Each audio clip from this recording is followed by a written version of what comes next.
Hi, I'm Max Bergman. And I'm Donatien Rui. And this is The Eurofile, a podcast where we look at Europe through a Washington lens.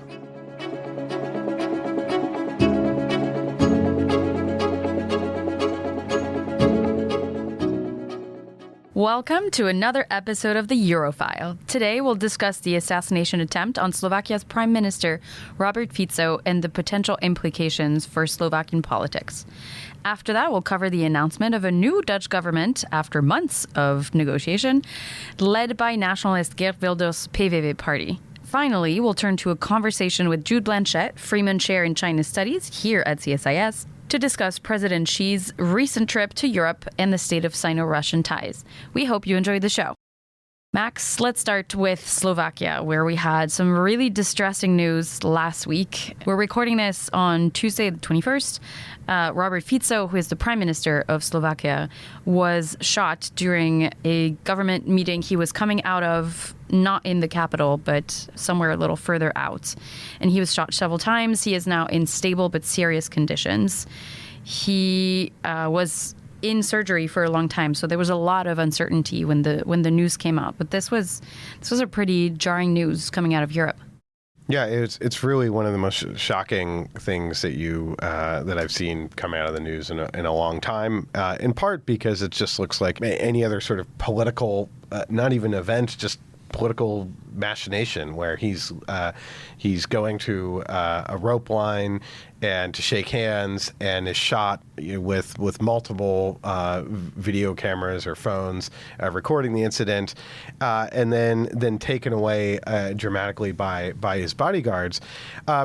But I think this sort of hits on a broader nerve of concern that you hear now across Europe, particularly after a couple incidents in Germany where politicians have been attacked, one of the SPD, one of the Green Party, I believe. And this concern about whether political violence is on the rise in Europe. I don't know if this sort of represents sort of a real trend. I know the German government had done some studies and showing increase in attacks on politicians. But we are about to enter an election cycle, or European elections, in which the far right looks like it's going to be doing quite well. And the kind of staid politics of center-right, center-left parties kind of just, rotating who's in charge, which had tended to be the norm for decades after World War II, has shifted. And that has led to a really much more dynamic and if volatile political environment in Europe, and Slovakia in particular. I don't know, what was your take on the assassination attempt, and what do you think this means for Slovakian politics? I was stuck to my phone just when the news notification came in. As I said, for a while we didn't really know. It feels like there's a lot we still don't know about the shooter. It seems like it's a 71-year-old man who apparently voiced discontent with this government's policies, but it feels like an isolated incident. He also flirted with sort of pro-Russian paramilitary, but there's a lot of individual reports coming about this, and it's still very unclear exactly what happened here. So that's the part that still is a big question mark. It does inscribe itself in this broader trend of political tensions, if not political violence, in some places in Europe. But I'm of the mind this was more of an isolated incident. In terms of consequences, the problem that I see now is that Fico's government is going to use this as a cudgel. For context, as soon as Fico came back to power, because his party was in power before, and then there was a hiatus where Slovakia was a more pro-Russian actor all of a sudden, and in my view, a more productive member of... Well, pro-Ukrainian, you mean? That too. Yeah. A range of pro things that are just make it a more positive collaborator in the EU. And Fico came back and all of a sudden pursued an agenda that reduced, the sentencing when it comes to corruption, got rid of a special prosecutor, which was really important in reversing a lot of the cronyism that his previous governments had put in place. I mean, when he left, he was on trial for specific kinds of corruptions in connection with organized crime. He left in disgrace after the assassination of a journalist that was investigating organized crimes connections to members of his government and his party. So he came back kind of with a vengeance and tried to really take down a lot of the checks and balances on government corruption. And more recently, his government has tried to do a lot to reduce the independence of the state broadcaster.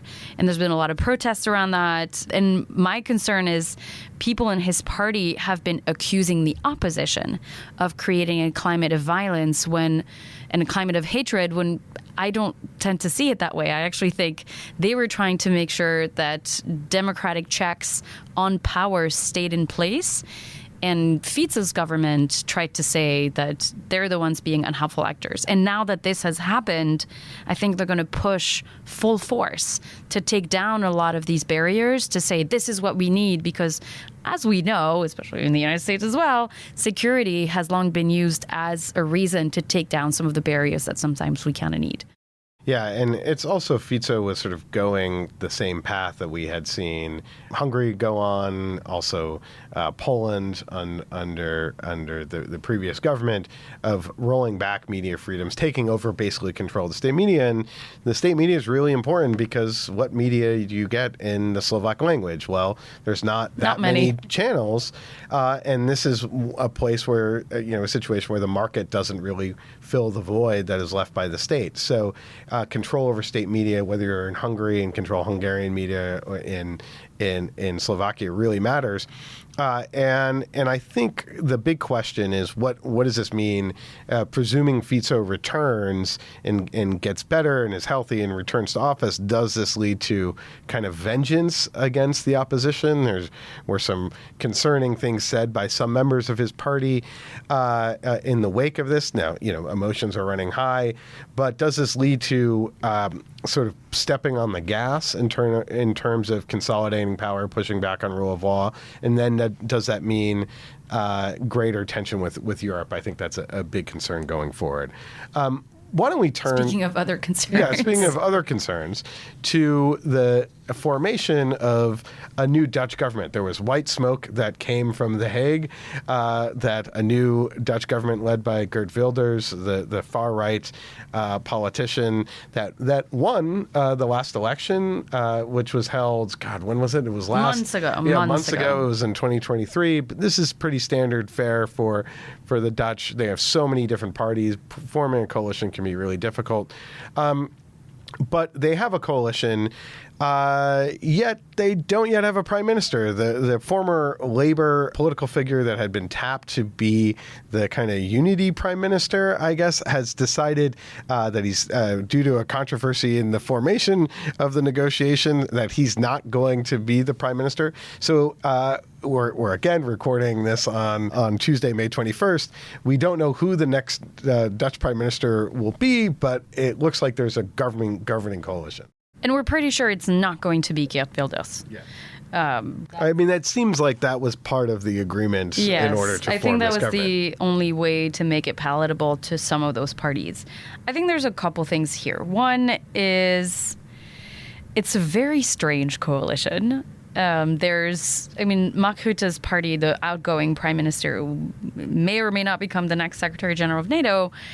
His party for freedom and democracy is a center-right party, but it has really trended rightward in the last few years, especially on issues of immigration, which is obviously where Wilders had the most power in the election and the most weight. I think he managed to convince a lot of people that this was something that all Dutch people should care about. So I think Rutte's party, in a way, made room for this to become a more prevalent issue in the election, I should say. We have a centrist party in there, and then we have the farmers movement, which we had talked about a few months ago as well. That kind of came out of nowhere. It was formed not that long before the elections, and then it really rose very fast. And it has been able to ride the wave since with all the farmers' protests. So I think there was an incentive to bring them into the coalition for that. There's some things that are emerging clearly in terms of the consequences of this for the Netherlands' role in the EU, because obviously here, that's what we look at. We're invested in what that means for the Netherlands, but as we keep talking about EU reform, et cetera, we're clearly more interested or most interested in what that means for the EU. One, I think, coming on the heels of finally a migration and asylum pact, I think this could spell trouble for this pact because this coalition is very set on imposing very strict policies around migration. Given the makeup of it, I could see willingness to really push back hard against Brussels on some of these new constructs. And they won't be a very productive actor, I think, in that. And they will find allies across the European Union who also will want to be maybe reviewing some aspects of the pact, even though it took years to finally negotiate it. I mean, I think just on that, I mean, they were pushing for opt-outs, which, you know, if you remember back to the kind of pre-Brexit UK period, that's what David Cameron was demanding, sort of opt-outs. And I think there's a fear that opt-outs is sort of a slippery slope because they're not going to get these opt-outs because the Dutch government has agreed. And so when you don't get these opt-outs, does that then lead to this sort of, you know, a creeping Dutch exit talk of the EU? I don't think it'll get that far. I think we're sort of in some ways beyond parties pushing sort of leaving the EU, but there's some concern about the opt-out, that they're setting themselves up already for failure in making that a demand. Yes, absolutely. But the problem is we're also seeing a willingness to ask for opt-outs in other really big files. One is the green transition, and a connected one is agriculture, partly because of the Farmers' Party's presence in the coalition, but also because Wilders is primarily kind of a climate skeptic. I don't know if personally he is, but it certainly has served his interests, so that's how he presents himself. And in those different files, I think they want to push to reduce some of the more stringent restrictions that the EU has tried to put in place around emissions, also around cattle, because that obviously has a ton of other ramifications for agriculture and for the green transition. So there's a lot of friction points that we can see on the horizon. Same thing with the EU budget, the renegotiation that will come for the multi-annual financial framework, which is the 7-year budget. I don't think the Netherlands is going to move out of the frugal camp with this coalition, that's for sure. In fact, they're saying no increases to the EU budget, which sort of goes against the trend. And actually, we'd like to contribute less from our treasury. So that's not very helpful when we're talking about investing more in defense, in the green transition, all of this. And then in trade negotiations, you can expect a lot of conditions they'll want to include when it comes to farming and the different aspects of, for example, the Mercosur agreement and opposition that we saw there. The big question marks, I think, because partly also of the makeup of this coalition, is around foreign policy and defense. And then we don't know a lot about some of their take on digital or some of the tech, emerging tech. It did seem, I mean, the coalition sort of expressed support for Ukraine, so I think that's one general positive. But I think in general, if this coalition is at all stable and is around for 2 years, which I don't think is necessarily that's a good point. We don't know. Assured, I think it will be problematic for the European Union, for the European project, for the future budget negotiations in particular. There's a clear, I think, sense that the EU budget is not fit for purpose, that it's got to get a lot bigger because it has to have not only a defense angle, but it needs to have more money for the energy transition, in particular just funding sort of infrastructure, interconnectors, transmission grids, connecting European countries better. But then also there's this need to sort of potentially compete with U.S. subsidies on climate, on green tech, other things where the Europeans aren't doing that and need to do that collectively. So there's this demand for a bigger budget, and then you have the Dutch government coming in and saying, no, we want to shrink it. But I think my general concern is that this was coming, right? When you had the Dutch elections last year, and Geert Wilders became essentially the kingmaker in Dutch politics. You knew what was going to come from that is not going to be as potentially as malleable, and not really using that in a disparaging way as Mark Rutte. Mark Rutte, very much of the frugal, very much, opposing a lot of grand Macron ideas and European ideas. Yet on the other hand, is still a believer in the European project, and the Dutch. He found a way to go along with the tide where it moved. He was never going to move it. He would stand in the way of it. But if things were moving in a direction, he would go. With Geert Wilders in this potential coalition, I'm not sure that's the case. And I say that because there's a lot that actually needs to get done potentially for Ukraine. There's no one's figured out a way for how Europe can actually finance an effort to support Ukraine. And the passage of the U.S. supplemental, as we've talked about many, many times, has in some ways sapped a lot of the momentum for Europe to do something similar. So where's this money going to come from? And now you potentially have a Dutch government that will potentially stand in the way of greater EU spending activities. And then we're about to have European parliamentary elections where the far right is likely and predicted to do quite well. So you may have missed this window where the only government that would really stand in your way potentially was Viktor Orban's Hungary, and Europeans have demonstrated a way of getting beyond that to a situation where there's now more skepticism, or more governments that are deeply skeptical of any EU efforts.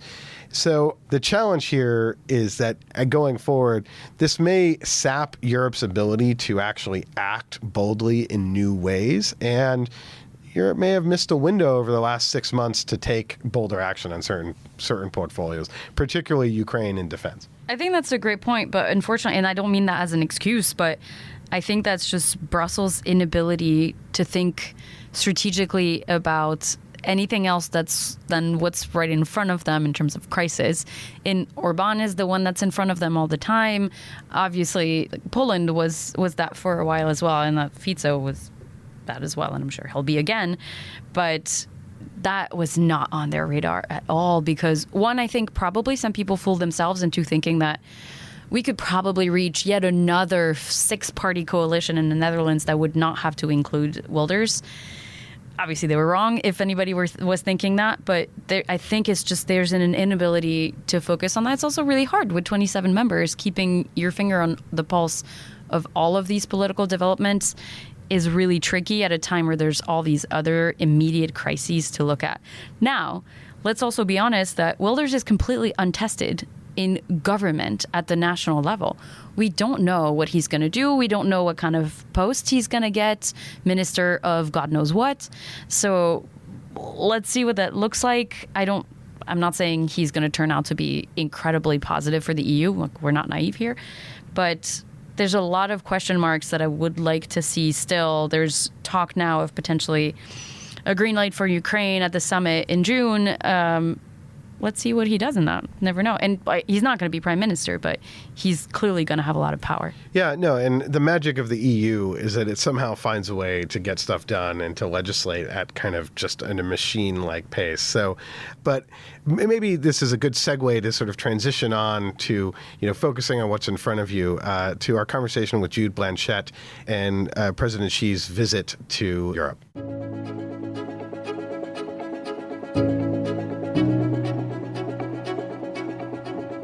We are thrilled to welcome back to the Eurofile Jude Blanchette. Jude holds the Freeman Chair in China Studies here at CSAS, where he leads the program's research on China's evolving political system and the dynamics that impact its domestic policy agenda and external behavior. Previously, he was engagement director at the conference's board's China Center for Economics and Business in Beijing, where he researched China's political environment with a focus on the workings of the Communist Party of China and its impact on foreign companies and investors. Jude, welcome back to the Eurofile. Thank you. Great to be here. Let's maybe dive right into Xi's trip to Europe. He did kind of a European tour, going to Paris and another stop in France, and then going to Belgrade and then to Budapest. What was sort of your reaction, overall broad take about Xi's trip as a China watcher? What did you think came out of it, and what was your sense of, did Xi get what he came for? Yeah, sort of depending on the angle that you turn the trip, you're going to get a slightly different optic out of it. I think on the one hand, just for context, Xi has not been to Europe since before the war in Ukraine, since 2019. The reason he's going is obviously because relations with Europe are strained and because there is a brewing effort in the Commission and across Europe to start targeting China with potential trade actions related to overcapacity, subsidization of industries like EVs. So this is not a trip based on Xi Jinping from a position of strength with his great golden wedge going in to drive apart Europe or even to do a celebratory lap. This is a sort of get the ball off the rim before it goes in. And I think the outcome of this is obviously, if he was looking to wedge Europe, in some sense, he showed that there's a difference between Serbia and Hungary on the one hand and France on the other. But I think this more shows the position of China in Europe has, deteriorated pretty significantly. Germany's probably a slight outlier that we can talk about later. But I also think, it's important to look at just this month and a half of China-European relations and how extraordinary it has been. You have the Scholz trip to Beijing, which again highlighted how far Germany is from, Brussels and Paris. You then have Xi Jinping's trip, and then it's bookmarked with Putin's trip to Beijing. Over all of that is this brewing storm over European concerns over Chinese overcapacity and deindustrialization. So this is, for you all and the folks who watch this space closer than me, this is as interesting and volatile and fast-moving a time in European-China relations as I've seen. And it defies sort of easy narratives one way or the other of toughening Europe as a whole against China or wedges in China emerging. It's sort of all of the above right now. That's interesting you say that because I feel like a lot of the narrative coming out of the trip is this could enhance the view that there's disunity in Europe on China and the trip will play into that. So you don't seem to think that that's what was accomplished here. It's not at all what I've thought has been accomplished here. And again, no one thought Hungary was on America's side before the trip. Orban is a key spoiler for Xi Jinping and Russia in NATO and in the EU. That was the case in April of this year. It's the case after Xi Jinping's trip. Serbia has had this interesting relationship with China, part of this dealing with what Taiwan is to Beijing, Kosovo is to Belgrade. It's their strongest partner in the Balkans. It's long been a key active participant in the Belt and Road Initiative. That was the case in April of this year. It was the case when Xi Jinping got back in his plane. And I think let's think about Macron's trip to Beijing last year. I forget if that happened before or after we talked in the podcast, but, I think that was widely panned as a bit of a disaster, including Macron's ill-timed statements when he was on the plane on the way back, basically seeming to indicate that he was more in agreement with the Chinese on the Taiwan issue than he was with the U.S. Now, fast forward to now, where he brings von der Leyen into the meeting. It's a 1-2 punch of him, I think, reading the Riot Act on China's continued support for Russia in the war, and then von der Leyen, reading the Bill of Indictment on the economic security front. I don't see new wedges emerging in Europe that weren't already there. And if anything, Macron was better at this year than he was a year ago. Maybe we could start with Scholz then, go back to the German chancellor going to China before she came. And there was an effort by Macron. Macron and Scholz had dinner with their wives, and Macron tried to get Olaf Scholz to come and join Emmanuel Macron and von der Leyen to meet with Xi as sort of a united European front. Scholz said no, and party had just been there. Just met with Xi. But the European reaction to Scholz's trip was like, well, he just brought all the German businesses along. And there wasn't really a sense that he was kind of driving a strategic message with his visit. And it seemed like one of the messages that the White House, I think, was hoping that both he and Macron would carry is concern over Chinese exports to Russia, particularly dual-use items. We documented in a report that I did with my colleague Maria Snegavaya and Tina Dobaya, also my colleague Nick Fenton, really highlighted that Russia's defense industry is being supercharged by China. Now, that come up, maybe you could talk about that issue, also how Scholz's trip was perceived by China watchers and whether there was anything that came of it.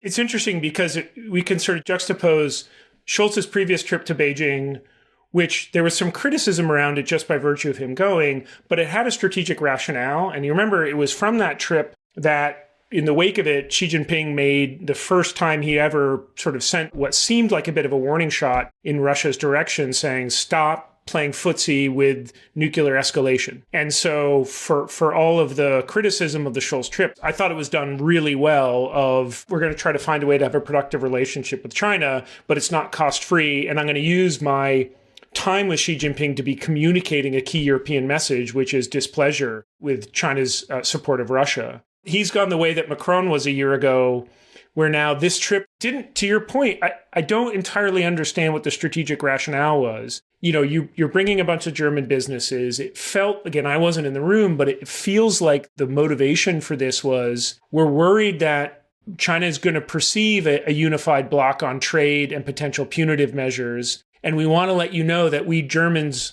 don't agree with this. So when you end up taking actions against European companies, don't put us in the crosshair. Now, okay, I understand that you're the leader of a nation state. You have to represent your companies and your economic interests, but you also have leverage in this. And so if that was one of your messages, the other message should have been, I'm going to use my time with Xi Jinping to basically bring some tough love on arguably the most significant strategic issue for all of Europe, which is not only the war with Russia, but China's key and active role in that.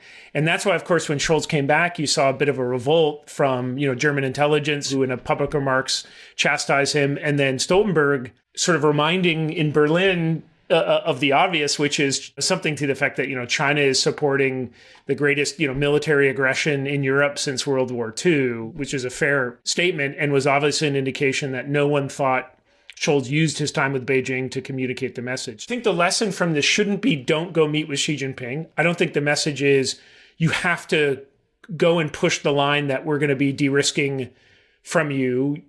But I think if you're going there, have a strategic rationale and remember that Europe has leverage. China's not doing well right now. Its economy is not doing well right now. Its public reputation globally is suffering. Xi Jinping is dealing with a lot of challenges. The reason he's going to Europe after sort of 5 years is because of this. And I think Scholz missed an opportunity not to punish him, not to put him in the timeout corner, but to show some solidarity on something which should be of critical importance to Germany.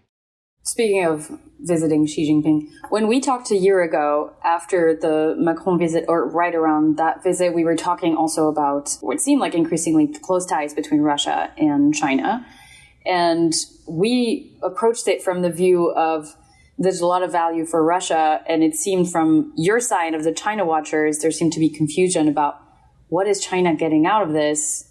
And I think that was a really helpful observation because it can be counterintuitive. We all make grand statements or blanket statements like this is going to be good for China. But actually, it seemed there was confusion about what are they getting out of this. And you just mentioned China is going to Europe because it needs certain things. Things are not rosy from the economic side and probably some of the relationship diplomatic side in Europe as well, definitely not with the United States. Why are they then still putting some eggs in the Russian basket? We saw Vladimir Putin obviously visiting with Xi Jinping. There doesn't seem to be a sharp shift away from supporting parts of the war effort, as much as they say they're not really doing that.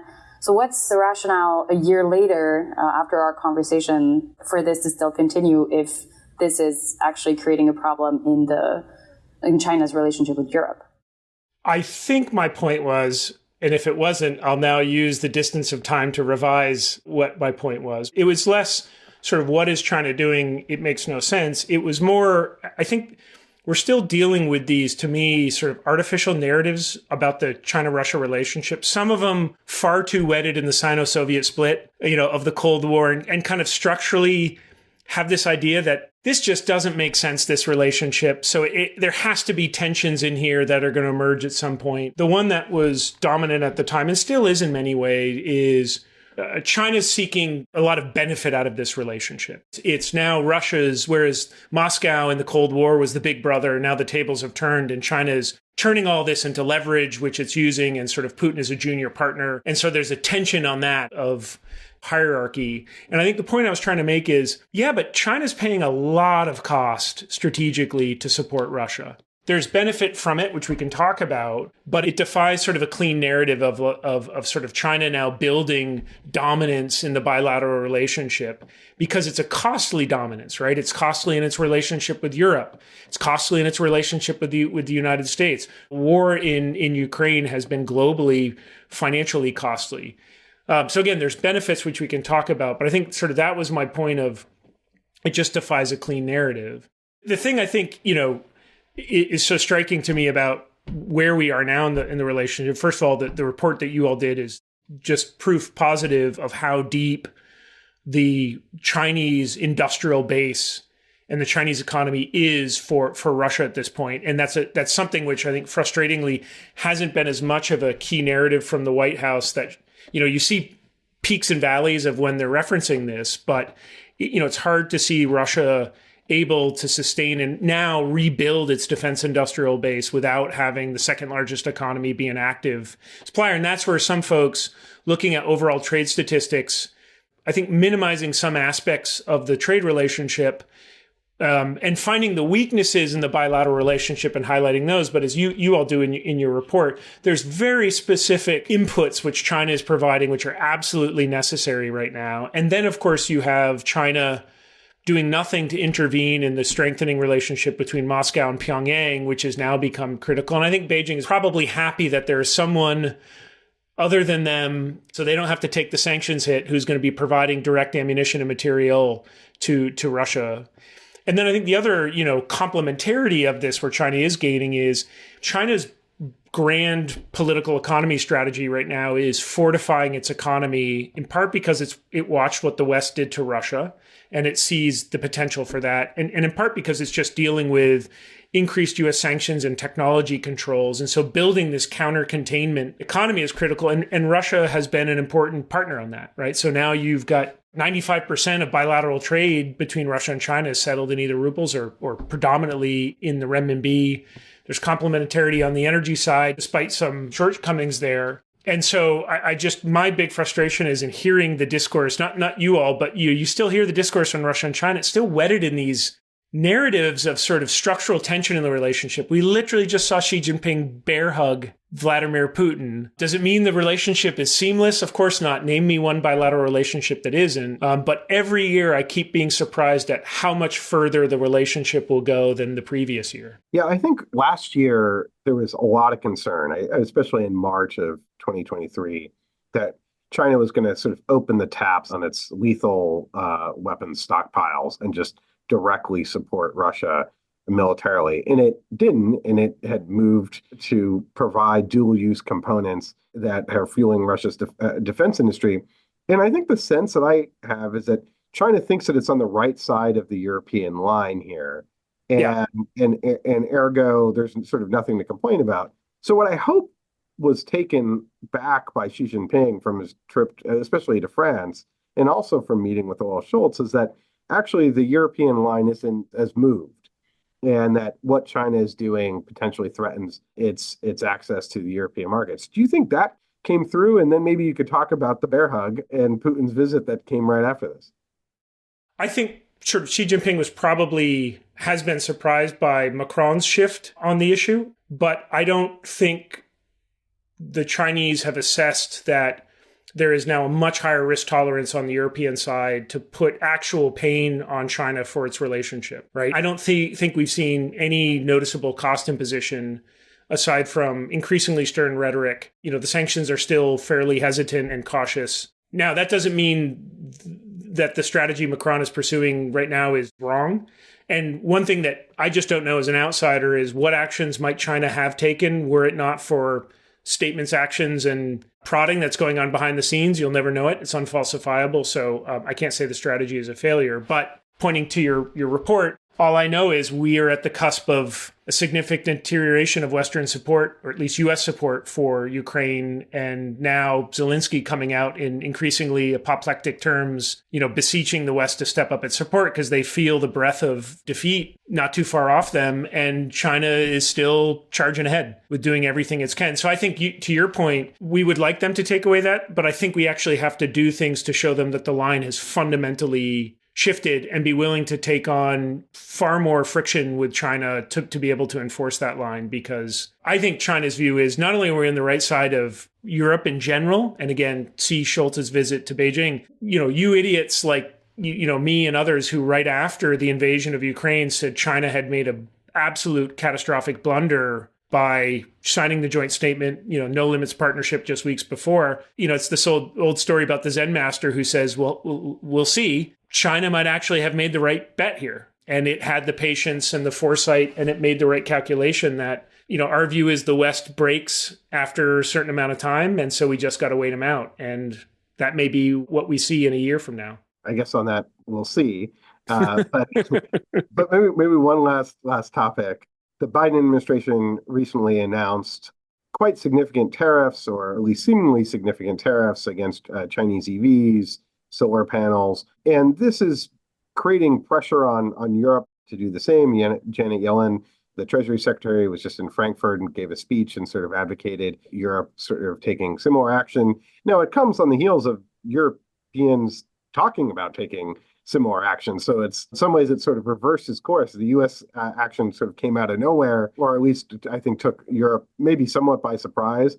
But while the Europeans have been sort of grousing about taking action against Chinese EVs, maybe you could talk about how you assess the Biden tariffs and where you think Europe will go from here, and how does this put pressure on Europe, or does it put any pressure on Europe to act? Yeah, I mean, I'll leave that second part to you all because you focus on this more. I just say sort of strategically, Greg Ip in the Wall Street Journal had a piece just 2 days ago that said the Biden administration finally has a full China strategy. And I thought, well, how sad that is, given that, we've got an election coming up. So we've had 3+ years. But him saying tariffs are now a key pillar of the strategy. Now, one frustration I should just say is, it hasn't been clear to me the last 3 years that tariffs were an accepted part of the Biden administration strategy, in part because Biden had criticized the Trump tariffs. They sort of put them in the closet, didn't want to name and shame them, but also didn't want to get rid of them. And now suddenly we started to see with the steel tariffs that Biden announced last month, and now the more recent tariffs, that there's an embrace of this.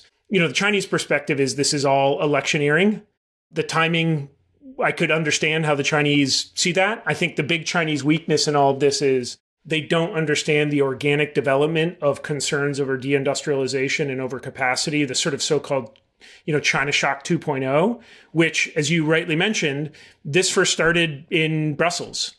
We first started hearing this late last year, where there were auto companies across Germany who sort of went to some of these auto shows, across Europe, went to some of these auto shows and started to see Chinese EVs that were cutting edge and cheap, and not just entering European markets, but entering third markets where, European and US car manufacturers want to be competitive. So I think were it not for the Europeans really raising this issue, I'm not sure it would have picked up the momentum it did here. And of course, now it's taken on its own sort of momentum here, where you had elements of the US government who, like USTR, who had actually been pushing for tariffs for a while. You have elements like Treasury, which are obviously a little bit more skeptical of this until being, dragged into this. And now we are where we are, where I think tariffs are the new sanctions, where they're going to be a key part. And once they're on, they don't go off. I think the Chinese can be assured of that the Trump tariffs are no longer sort of a bargaining chip that they can hope Biden will use at some point. I mean, tariffs are now part of the strategy. I don't know what this means for Europe. I'll leave that up to you guys. But we are in a fully new phase of U.S.-China relations right now, and you just looked at the Woodside Summit of last November. The hope was, on both Beijing and Washington's point, we're going to buy a year of stability because we, Beijing, have to deal with domestic challenges. We, the Biden administration, need to win an election. And how's that working? You've just seen steadily a series of endogenous and exogenous events that have, there's no balloon incident, but we had the Article 23 national security law in Hong Kong. We just had a number of sort of issues that have cropped up here that are destabilizing. So it's remarkable just how, where we are at this point in the final legs of the first Biden administration. Maybe, Jude, just one final question. And if you could give your overall take on U.S.-European relations when it comes to China. Do you see the U.S. and Europe in the same page? I mean, to me, it feels like there's quite a lot of alignment, and then every once in a while we see a degree of separation with Scholz or Germany, but generally feels like we're in the same place. Yeah, and I have to say, I find the most banal, boring conversation, the sort of traditional American sort of criticisms of Europeans as not being, forward-leaning enough. if let's go back into a time machine and let's go to 2016 or 2015 and let's just listen around European capitals in the conversation on China, and then let's fast forward to today. Are there issues that you'd like to see, a bit more forward leaning on, let's say, on or around Taiwan? Sure. But when I engage with, European comrades on issues relating to China, it's a matter of like whose volume is slightly more or slightly less on the issue. And the other thing is, I'm sorry, this is what we're going to have to deal with. We're trying to build a coalition of European and Indo-Pacific states in the G7 and beyond to, wage a smart, long-term competition with a very fierce rival. And we're going to have to embrace the fact that we're going to have to navigate different risk sensitivities. And it's easy for the world's largest economy in the world with a giant military to basically waving its finger at smaller, middle powers and saying, gear up. But I just think we've got to bring them with us. And in some ways, like, I think von der Leyen has been arguably the most forward-leaning strategic thinker on, any sort of Western official in a long time. We'll see if she remains European Commission president after the elections that will happen in a few weeks' time. But Jude, thanks so much for being here. It's been fantastic as always. We'll try to do this more than just annually. But thanks again. Thanks for joining the Eurofile. Thank you. That's it for today's episode. As always, if you enjoyed the show, please subscribe and leave us a review wherever you get your podcasts. You may also be interested in our sister podcast, Russian Roulette, which covers the latest on Vladimir Putin's Russia and the ongoing war in Ukraine. Our thanks to our producer, Sean Falk, and to Otto Svensson for coordinating and researching this episode. We'll be back soon with another assessment of Europe through a Washington lens. Until next time.